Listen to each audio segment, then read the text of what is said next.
So we're now at the stage where we need to attach our hook length to the swivel. As you can see, the ring swivel's got a large ring at one end and a small ring at the other. It's this ring that we need to attach our hook length material to, the small ring. Now, the only two knots I would really generally recommend to use are a grinner knot or a Palomar, which is what we'll be using. Other knots do tend to slip with coated braid, so we'll show you how to tie the Palomar knot if you're not familiar with it. Just double the line up like that. Now pass the doubled up line through the eye of the swivel, like so. Form an overhand loop.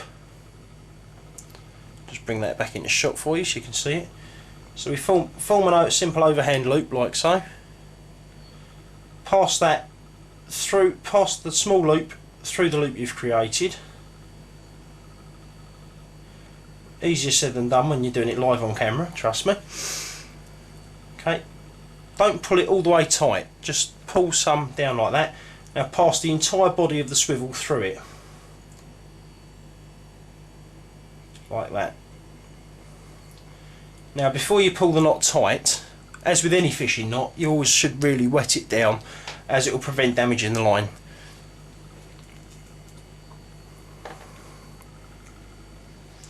Okay, so we've now got a hook length attached to the swivel. Now this knot should really not slip, so you should be quite free to cut the tag end off fairly close, which we will do right now.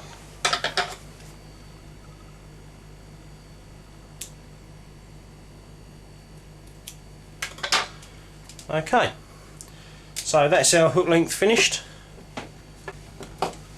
Right, we're now at the stage now where you need to use your cutters. As you can see, this lead has got a swivel attached to it. For use in a helicopter rig, you need that swivel removed. So what we'll do is cut the swivel there.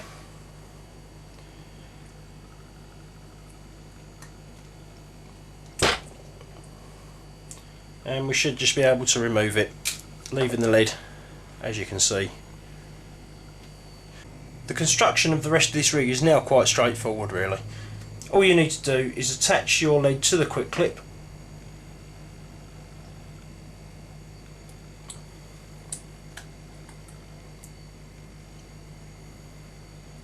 So it should be sat like that. Now we've attached the lead, we need to attach the helicopter sleeve. To do this, the easiest way is to use a gated baiting needle again, same as we did for the silicone on the hook length. So you want the open end going on first, like so.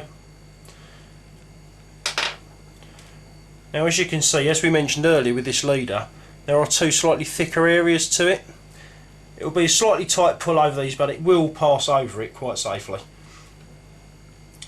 Those are the areas where the tungsten's inserted into the leader to weight it down.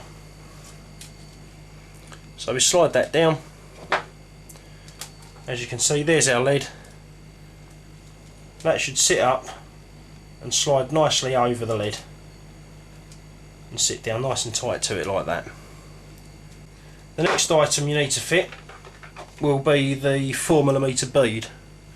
So once again, using a gated baiting needle, attach the bead and you need to slide that all the way down.